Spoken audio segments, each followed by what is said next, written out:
Welcome back, ladies and gentlemen, to WCS EU Challenger. We're hopping into our second series of the day, and guess what? We have joining us on the desk, Nathanius, the man himself. What's up, Ravi? Good to see you, buddy. Good to see you. Be here. Heard you had a fantastic dream last night. Yeah, had a fun, exciting morning getting over here to get to work, and I'm going to promise you the best ZvZ cast you've ever had in your entire life this match. To make up for having my back, okay? I'm ready for this. All right, I'm excited for this, and this is gonna be a pretty awesome one. We got Lambo, kind of one of those big up-and-coming names, having gotten a semi-final finish at one of the recent events. So facing off versus Reynor, probably one of the most anticipated young players. Extremely hyped. Yeah, extremely hyped up. Reynor's been playing fantastic. Big story this year for him has been, of course, his GSL performance. I don't know. Has it been long enough that I can talk about that? I think, you know what? People get mad whenever you talk about GSL. Spoiler alert, I'll bring my finger down. You know Tasteless talks about WCS results here, right? We're not allowed to talk about GSL. What is this? I mean, when my finger goes down, we'll stop the spoilers. So guys, feel free to discuss the spoilers. Okay. Yeah, so anyway, Reynor had, a lot of people thought that he was going to get out of his GSL group. Neeb shut him down. Reynor not cheesy enough there.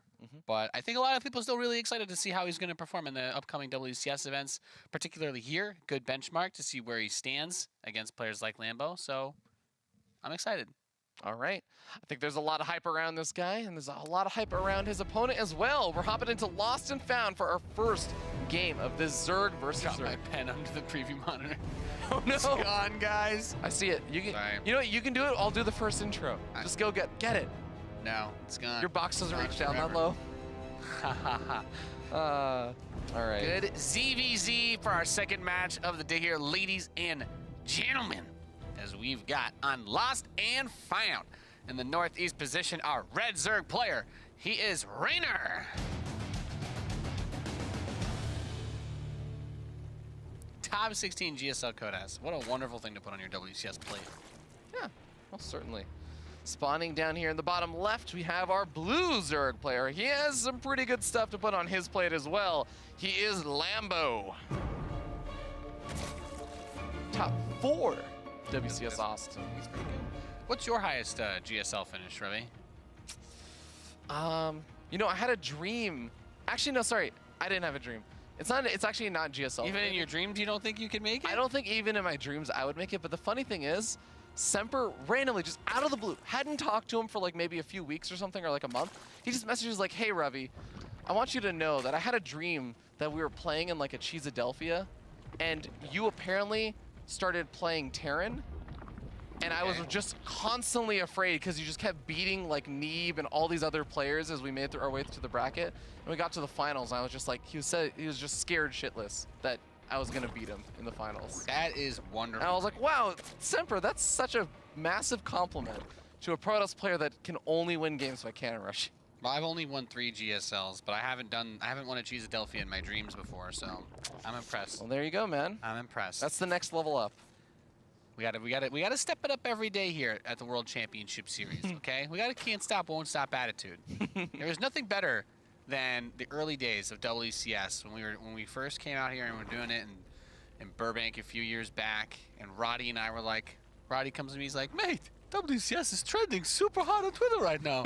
I'm like, are millions of people tweeting about WCS? And it's like, no, it's Miley Cyrus, we can't stop. I was like, okay, there you go. Those are the adventures. Those are the adventures of the World Championship Series. That was, we had a lot of weird tweets mixed in when we were trying to find stuff to show on stream. Who knew a 3-letter acronym would share the same That's more than one person could use a 3-letter acronym. That was our brief moment of fame because, of course, we were getting weird tweets from her fans as to what is this. Unfortunately, they weren't that excited about Polt versus Puck. How weird is that? Ooh, we actually do have 4 Lings going to be making their way over, and this is before the Lings for Lambo have actually finished up. So there's a Queen here, so he should be more than okay. And this Queen's not going to accidentally shoot the Overlord instead of the Ling. Oh, but the Queen isn't going to actually be okay. Two Lings. Two Lingy boys there to try and help out. How about Queen? Enough? She's low level. Whoa! Rip. A beautiful snag there for Reynor. Obviously so going to be sick. losing a lot of the lings, but that is so worth GSL Codes Queen Snipe right there, baby. it. No regret, would be proud. Yeah. If you're anybody else, your lings just aren't good enough to make that happen. And look at that. Reynor, we're going to see him do something very similar to what we saw yesterday. Was it out of Jon Snow who had the same sort of grab early on where he gets a good few more lings right off the start of that because he's like, well, yes, opens up the opportunity to pressure that third base again. Although he is making banelings immediately, those are at home, so I guess maybe I'm more on the defensive side.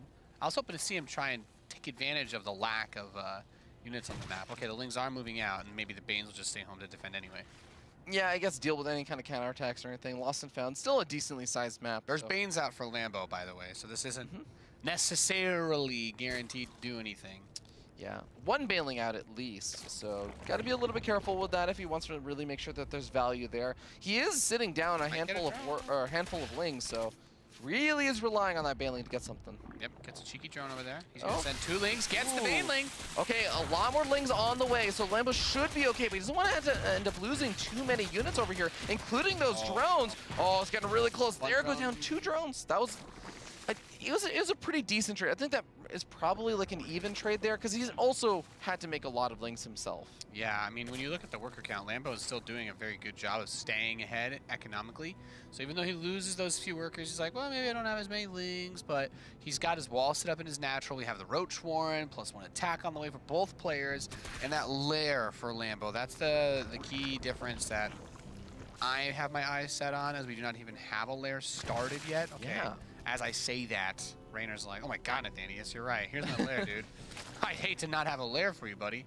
But he also has a lot of lings still flooding across the map. Now, I believe that Lambo did make a couple of his own lings, but only 4 out on the map right now. He's got roaches on the way, so that is going to be the saving grace here. But is he going to be able to actually make sure he doesn't take too much damage trying to use drones before then? Yeah, looks like the banelings do a good job. He almost sniped that baneling. I was curious if he was going to send another ling in to go for it. But Roach speed is coming in. This always gets weird, right? Because both players +1 is still gonna line up very close. It's not as different as the game we had yesterday, where we were like, oh well, he's pushing with Roach speed, but doesn't have the upgrade yet. Whereas in this scenario, it's just gonna be slow roaches versus fast roaches, and this does give Lambo a good window of opportunity to try and sneak in, grab some drone kills, maybe run something inside, snipe a queen. Yeah, the kind of interesting thing here too is that Reynor has, because his Roach Horn only just now finished up, so he can only begin Roach production now, he instead was just investing into drones. So he's got a solid 16 worker lead right now, and he's been just utilizing these links to prevent any kind of cheeky shenanigans coming out from Lambo and preventing those roaches from easily moving out. But now the roaches are starting to move across the map. This is Reynor in a bit of trouble, maybe. This is concerning. So the big thing to keep in mind here is that Lambo had more drones in the earlier phase of the game, and now Reynor's had more drones in this mid-ish phase. So the speedlings were nice, but we talked about that road speed being so much faster for Lambo. This puts all the pressure now on Reynor to defend. If he can hold this, then naturally the 16 worker lead becomes the greatest move that he's ever made his entire life. If he dies, Twitch chat is just like, why you so greedy? Why you drone so hard? Other roaches try to find you. Well, Nate, it's definitely leaning on one side of that, and I think that Reynor's not going to be super happy with Twitch chat if that is the case, but more reinforcements are popping out. The Queen's also going to be helping out. Reinforcements coming in from multiple angles as well, so he's kind of getting surrounded on Lambo's units, but is it actually enough, Nate? It seems like he's fallen in supply. Yeah, it's so tough, right? Reynor's economy lead is going to be cut down as these drones start to get picked off. His roach speed's finally ready, but there's a giant pile of roaches on top of one of his hatcheries. Every roach that comes out there is going to immediately get swallowed whole. And then, moving down to this third base, these 4 roaches, it's like, okay, maybe if he was able to bolster all of his forces, he could try to make something of this, but that's not going to be the case. Lambo doing a really good job of stemming the tide here, as he had more workers earlier, and then right as Reynor's trying to catch up in that economy, just hits him with them uwu roaches straight to the heart.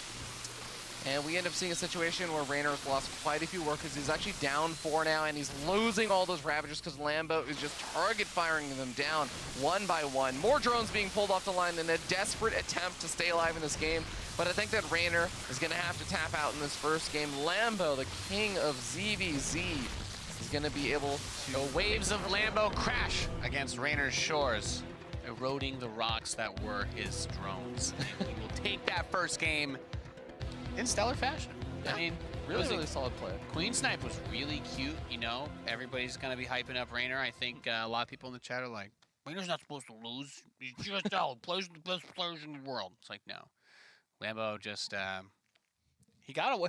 That was the thing, is we were talking about how he got the couple of drones picked off, but he was still at that moment already 4 or 6 drones ahead of Reynor. It was like 38 to 46, and then he killed the 2 and he knocked it down to 44. I'm like, well, now he's got his roach speed coming in. Like, he has a couple more workers, and then he only went up to 50 drones by the end of that. And Reynor going from 38 or whatever up to 66 in that period of time, it's like, well, he has absolutely nothing to fight with. That window for Lambo was always going to be wide open, and if he misses that, you know, I think Reynor ends up railroading him with a ton of roaches, having way more money than him. But that's just not what happened. I actually think that timing also, I want to give some credit to Lambo there, because I think that timing, also a bit of credit to Reynor, I think that timing where Lambo could have attacked and it not working out versus working out, I think that is maybe only like 15 seconds, 20 seconds longer. Yeah, well, once roach speed finishes and Reynor can get all of his roaches together on the high ground, I think it becomes a lot easier to defend that. Really solid timing there from Lambo to just recognize the immediate moment. Like, okay, you could move forward with maybe 5 or 10 roaches, but Lambo knows the exact moment that he needs to move forward and actually go for the big attack to punish someone who's being a little bit too greedy. Because, again, 10 seconds too early, 10 seconds too late, maybe doesn't work out. Lambo is a very good StarCraft player, ladies and gentlemen. Great results so far this year, and as much hype as we've got for Reynor, he's on the ropes. Here in map number 2, we are on Dreamcatcher. In the northwest position, we have our red Zerg player. He is Reynor. Not to be confused with the guy that leads a revolution against the government in Wings of Liberty. Different spelling there, right? Slightly, just a little bit. Well, spawning down here in the bottom right, we have our blue Zerg player sitting up 1-0 in this best of 3. It is Lambo. Not to be confused with a multi-million-dollar supercar. Is it a multi-million? I don't know, man. The only people who know the answers to those questions are I don't even know. The Systrom Gaming folks. Maybe. How did he not get signed by them? Wait. All right, well, we got both of these players actually going for slightly earlier pools, but one pool a bit earlier than the other. It's not a crazy fast gas build, though, from either player. No. You know what this reminds me of? Someone who did this yesterday. We had it was just like a cheeky, quick-ish pool, but no gas, and we had that big attack on the natural expansion. I don't know. We had a whole group of Zerg yesterday, so I have no idea who it was, but there was quite a bit of that going on. But I think this most definitely favors Lambo, right? Because you're going to have both players making, well, okay, just 6, it's going up to 10 lings over here. Reynor is actually committing a bit more to this than I thought. Think because of the way that this plays out, just because Lambo started his queen earlier, like, he should be happy. Yeah. Because, and the queen's not that much later for Reynor, but it's more so like Reynor's going to get there earlier, but because Lambo's also doing the same thing, it's not like he can kill the natural, you know? He's doing the same thing with a few more workers. I think you would rather have your inject faster, right? So Lambo, this is definitely a nice build order bump for him. Yeah. And of course, with the defender's advantages, lings are going to be here a little bit faster, and he's of course going to be able to push this back without really taking too much damage unless he just severely gets out microed or something, which is just not going to happen right now. Yeah, and that's really nice. That's a really nice opening there for Lambo. So looking good at the start here of game number 2. Of course, we know that Reynor is a beast. So I expect him to do something else cool. What are your thoughts on Dreamcatcher? All right, give me your personal thoughts for your dragon. Ooh, I mean, it's a little bit weird because I think these thoughts are less applicable, although somewhat still applicable for ZvZ. But I really like how this map turns out when you're in terms of like watching games as well as playing games with the third base and the fourth base is being taken. Just there's all of those areas where it feels like you can just be counterattacked from so many different sides, and your natural suddenly very far open. And especially when you take your fourth, it becomes a mess to defend every angle. Yeah. The thing about this map that's always kind of had my attention is that the only high ground in the entire map is where your bases are at the start of the game. And just that everything is about having vision over the length of sight blockers rather than having like a high ground or holding like that, you know, the choke the same way. Yeah, that's true. It doesn't apply as much to this matchup until you get to like lurker stage, but lurkers on this map operate very similarly to like the way that siege tanks do it, cutting off the other sides of those walls. Oh, lurkers on this map can get really difficult to deal with very quickly. Yeah. Also considering that there's just a bunch of chokes. So Reynor's got all his slow lings coming up. Wants to say surprise, but I like that, you know, using the wall, the queen, and just trying to limit the surface area so that it's like, okay, even if you have more lings, my queen's going to be able to get more damage done effectively. This is a little rough, though, because Zergling speed finished up here for Lambo, and Reynor does not have his own Zergling speed, so he's going to get surrounded here very quickly. Yep, and I think the only thing you can do in this situation if you're Reynor is to just let your lings fight, try to trade out, kill whatever you can, because you're not running away. It's always one of those things that we talk about as commentators, but slow lings, when they fight speed lings, it just looks like they just get wrecked so hard. It's so funny because you see all the people who kind of say, oh, well, do speed Zerglings, does adrenal glands make them attack faster? No. Does it make them do more damage? No. It's like, it really is just about how important that concave is. It's Babby's first lesson in positioning in Starcraft, is that having surrounds of melee units are really big. Okay. Shout out. We got Spire. This is like one of the most typical things that we see in ZvZ, where one player is like, I'm going to go for a... Actually, no, this is not typical at all. We have melee coming out here from Reynor, not missile attack. You know what? You know what I see? A Roach Warren, a Wiggle Jiggling Evolution Chamber, and a bunch of slow lings that died. And this tells me that this is the perfect opportunity for Reynor to say, surprise, and hit him with so many +1 speedlings. That he just wins the ling fight easily. He's also getting the lair, so I think this is going to be speedling into Spire, actually. Yeah, it makes sense. Although I think doubling down on the speedling play has to be the real play here because there's no Banes on the other side of the map. There is a Baneling nest, but if he can catch him off guard, those Banelings, or excuse me, those speedlings of +1 should be able to rip through everything before mutas are mutas are really a factor. I say that, but the Spire is pretty close to finishing. Okay, I think that Lambo should be smelling something. He says, you've had that Roach Horn for a while. Well, he's like, you're building lings after that Roach You're Horn. still building lings right now. He's been poking back and forth. Yeah, but the funny thing is, I don't think he necessarily needs to change his strategy that much. He makes some of those Banelings, but he still has that Spire he can leverage as well. He's got 3 mutas on the way. The Spire started up for Reynor. Okay, Ling's getting a surround on one of these queens. Lambo. 10 seconds away. The Banelings are a little bit further away, but they are going to get there in time to prevent that third from taking too much damage. Gotta wait for that +1 to finish up. You need your advantage in the head-to-head engagements. Lambo gets a counterattack, of course, in similar numbers now. His lings are going to get riggedy wrecked by Reynor's. But the mutas are already coming out here for Lambo. This is looking really good for him. Beautiful Spire timing. He snipes both of the Banelings there, though. And he's like, well, a 1v1 ling fight should go really well for me, but now that there's so many Mutalisks mixed in, your only option is trying to run past everything. But yeah, even if you had focus the base and run away, like, I don't know. You don't have many options in this scenario. You have to get, like, Spores back home now, too. Catching up in the Mutalisk count is not going to be easy either. I think the interesting thing that can still happen here is that Reynor has not revealed his hand that he's already started at the Spire. If he starts up a very fast +1 Carapace, he may be able to beat Lambo out on that and beat him out a little bit on Reynor's strategy this game is to do everything later than Lambo, but with an extra upgrade. You know, you say that, and I do agree that I don't think it's a good situation. It's like, well, you went lings. Well, I'm going to go lings even later. Well, I'll have +1 attack. It's like, you're going to get mutas, but I'm going to get mutas even later. And guess what, Fear Dragon? I didn't say you were wrong because you're a damn genius. He's got Carapace on the way for those mutas, but his counterattack comes in, picks off a couple of the queens, and now there's just one on her lonesome. And as soon as that map control goes down, it's going to be very difficult. Here come the mutas.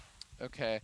Well, now Lambo knows that he's going to be up against the mutas and that the Spire has finished up, and it's roughly even numbers of mutas. Remember that Lambo does not have that defender's advantage, so his mutas are moving all the way across the map. A couple of lings are going to be able to get a snipe off on another queen, though. Reynor going to be really hurting on that larva. Yep. 8 drones picked off. Lambo looking fantastic in this situation. That Carapace upgrade for Reynor's mutas is far away. And without that, he definitely does not want to try to take a head-to-head engagement. His lings are trying to block the lings of Lambo. But so many drones are getting knocked down. This is too much damage right now, Nate. I don't think he can afford to take this much damage and still bounce back from this. Yeah. I mean, the thing about Muta Wars is that you still really, your focus is to just have the gases saturated. And the drones that he lost, he could transfer some of the mineral ones over to the third to try and mine the gas there. But what really is the nail in the coffin is just the fact that Lambo is mining both geysers on his third. No gas is being mined on the third base of Reynor. So he literally cannot build as many mutas. He just simply does not have the amount of gas. That's like for every minute, that's like almost like 230, 240 gas you're mining off of those geysers. Oh, that's a really nice supply block there that Reynor managed to force on Lambo. But Lambo also manages to snag an Overlord of Reynor. Supply blocks him as well for at least a bit of a moment. And that is going to prevent muta production for both sides, allowing that +1 Carapace upgrade to finish up for Reynor. Now, even with inferior numbers of mutas, this needs slightly better fights. Yeah, he needs the dream right here. I mean, it really, really helps against the Glaive Worm bounce of the opposing Mutalisks. And it's a huge dice roll to hope that it works out that well. Yeah. So, oh, another Ling run by is going to be able to snag potentially another queen here. Out of one. This is really becoming problematic. I think that Reynor still has enough larvae to work with, but he's going to be losing potentially a few more drones here. Now he is able to clean up those Lings. +1 Carapace also starting up here for Lambo, so that upgrade advantage not going to be going in Reynor's favor for very much longer. Well, the weird thing is that Reynor can still spend all of his money effectively because it's like you're just building mutas. But now he's taking the gas on the third. But the fourth base going up for Lambo, like Lambo has just been looking so good. I'm not really sure how Reynor does this. Like he's going for +2 flyer Carapace, but unless he can get a favorable trade with his mutas soon. It's even-ish numbers of mutas right now. Has to be careful about engaging into something like a Spore Caller, but he has the upgrade advantage. I think he has to try and do something while he has the upgrade advantage. Going for +2 will be nice, but his opponent will then have +1, and it starts to be like, well, you're still just ahead 1 Carapace upgrade. Yeah, but he's getting. You don't want to fight by the queens either. I try to snipe the fourth. The 4 queens are over here. It's hard too, remember, because we can just count the number of mutas in the unit counting station. Well, if you lose this fight, you lose the game. Yeah, exactly. If Reynor goes for this and he loses the engagement, the game is over. He will go down to the loser match. He should be clicking on his opponent's mutas though and seeing that he has an upgrade advantage. So this is one of those moments where until that fourth is mining, he at least has an equal amount of gas in so the muta count is increasing. There is no +2 Carapace timing though, because that +1 is on the way for his enemy. But now he grabs 2 of the queens. Fantastic. Only one of the other ones that's remaining on the fourth base position has energy. But I like this because you get the reset. Unfortunately, that third base is going to be under fire once more. +1 melee Lings rip and tear into everything. So now I'm starting to like this a little bit more. He needs to get that gas saturated again as soon as he can. But the +2 Carapace will start to help in because there are no attack upgrades. The bounce does, what is it? It's like 9 damage. So the interesting thing about the interesting thing about the bounce is, by the way, this is why the Carapace upgrades are so important, ladies and gentlemen. Mutalisks have an attack where they will hit their target, and then that attack will bounce off to 2 other targets. But the thing is, that was a nice snag. But the big thing is that the Carapace upgrade will reduce the damage of those additional attacks by 1. But an attack upgrade does not increase the damage of all of those attacks, those bounces. Nope. And in this situation, this is it. He wants to just take this fight head-to-head. He does have more Mutalisks. His +1 Carapace is done, and I think this is the real tricky part. Reynor, you gotta hang on. You got 7 seconds before your +2 is done. You're fighting with less Mutalisks. I don't know. This is so risky. It's actually still so close, though. Fight. It's gonna finish. It's gonna finish during the fight. Okay, so his Mutalisks should be able to tank so much more damage now. Mutalisks count 18 to 24. Reynor just barely holding on here. But he lost 20 workers to the Lings on the ground. Yeah. +1 attack is coming in as well, so. Yeah, you know, there was really a hope there for a moment if he had been able to delay that attack for even 5 or 10 more seconds, because Lambo, of course, doesn't know the exact timing of +2 Carapace. He doesn't have that information, but Reynor taking the first part of that fight without his second upgrade was just... If he had had that second upgrade, first of all, I don't know that Lambo would have engaged there if he had seen that their second upgrade was there, but if Lambo had engaged there a little bit later, then Reynor actually wins that fight. The Lings may have done some damage on the ground, but I think he can bounce back. Yep, Lambo takes the 2-0 and moves on to the winner's match. You know, it's like my favorite, like every time that Roddy talks about this in PvP, where it's like when you have Phoenix versus Phoenix, 1 or 2 more doesn't mean you win. It means you win very decisively. And in muta engagements, it's pretty much the same thing. The upgrades can make a difference. The +2 Carapace, I think, would have made a huge difference if he had been able to stall out the muta v muta fight. But that just makes me want to say kudos to Lambo for attacking as soon as his own plus Yeah. one carapace is done, because he's saying, I am on even upgrades and I have more mutas. I should be able to kill you. He killed him, spoiler alert. So I really like the decisiveness of him. If he waits a little bit longer, Reynor's got that +2. Maybe some weird stuff happens and he finds a way to throw that game. But Lambo looking very sharp today. Decisiveness, I think, is the best way to describe that entire series, right? Because the first game was also about that decisive move out and saying, okay, here's the exact moment that I'm going to have that Roach advantage, and I'm going to be able to kill you with this. And in that second game, here's the exact moment that I have tied up the upgrades, so no matter what else you're doing, I know I've been ahead for a lot of other points in this game for other reasons, and I know that we're at least going to have even upgrades, and I will have superior numbers of mutas. And it's just that very narrow window that he was able to capitalize on both games. That just goes, that's one of the most impressive or most important things to have in ZvZ, is that decisiveness factor and not being able to second doubt yourself. Completely agree. It's that matchup is always on a knife's edge. That's why I don't like playing it. It's hard. It's really difficult. Yeah. Well, ladies and gentlemen, that does mean that Lambo is now going to move on to face off versus his next opponent, Nurchio, in that winner's match. But coming up next is going to be Clem versus Reynor, a battle of the 16-year-olds to see who is going to get knocked out of our last season of WCS Challenger. Ladies and gentlemen, don't go anywhere. We'll be back with more StarCraft action.